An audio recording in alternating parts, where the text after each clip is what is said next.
Évangile de Jésus-Christ, selon saint Jean 13, 31, 33 à 34, 35. Au cours du dernier repas que Jésus prenait avec ses disciples, après que Judas fut sorti, Jésus dit : Maintenant la gloire du Fils de l'homme est révélée. Maintenant la gloire de Dieu se révèle en lui. Et si la gloire de Dieu est révélée en lui, alors Dieu révélera en lui-même la gloire du Fils de l'homme.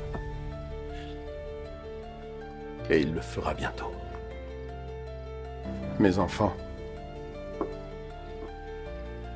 je ne suis avec vous encore que pour peu de temps. Et je vous donne un nouveau commandement. Aimez-vous les uns les autres. Comme je vous ai aimé, vous aussi aimez-vous les uns les autres. Si vous avez de l'amour les uns pour les autres, alors tout le monde saura que vous êtes mes disciples. acclamons la parole de Dieu.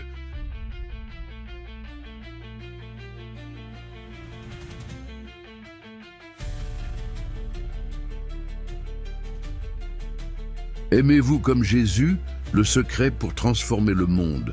Jean 13, 31, 35. Histoire moderne pour illustrer ce passage.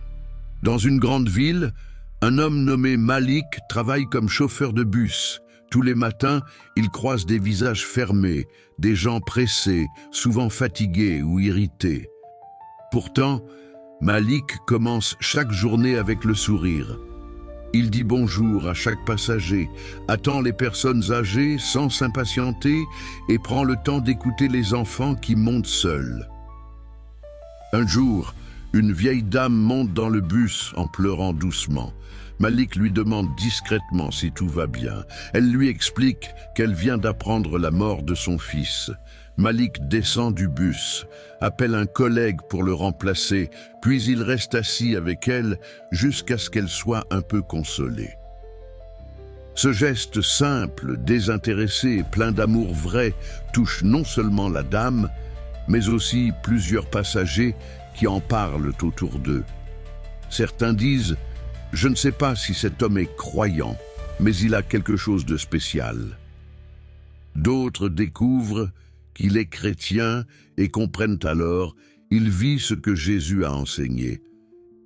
Aimer comme lui.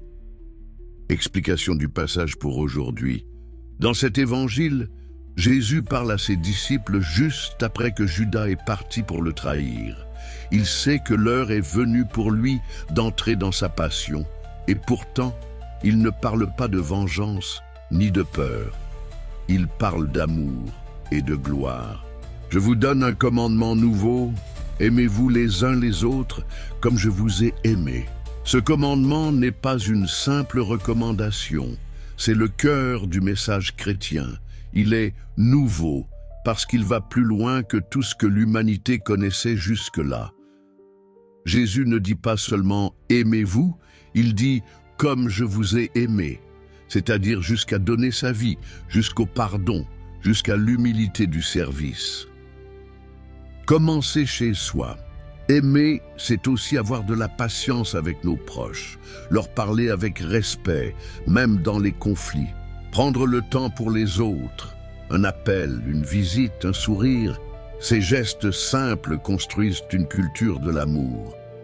Être fidèle dans les petites choses, comme Malik dans le bus, montrer qu'on est disciple de Jésus non pas en parole, mais par la qualité de notre présence et de notre amour.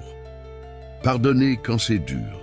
Le véritable amour se voit dans la capacité à pardonner, à reconstruire des ponts. Aimer même ceux qui ne nous aiment pas, c'est là que notre témoignage devient puissant, car il révèle l'amour de Dieu. Conclusion, ce que Jésus nous dit, c'est que le signe visible de notre foi, ce n'est pas notre appartenance à une église, ni nos paroles, mais l'amour que nous avons les uns pour les autres. C'est ce qui touche les cœurs, c'est ce qui montre au monde que Jésus est vivant. Alors aujourd'hui, posons-nous cette question. Si quelqu'un me regarde vivre, est-ce qu'il peut dire « Voilà quelqu'un qui aime comme Jésus »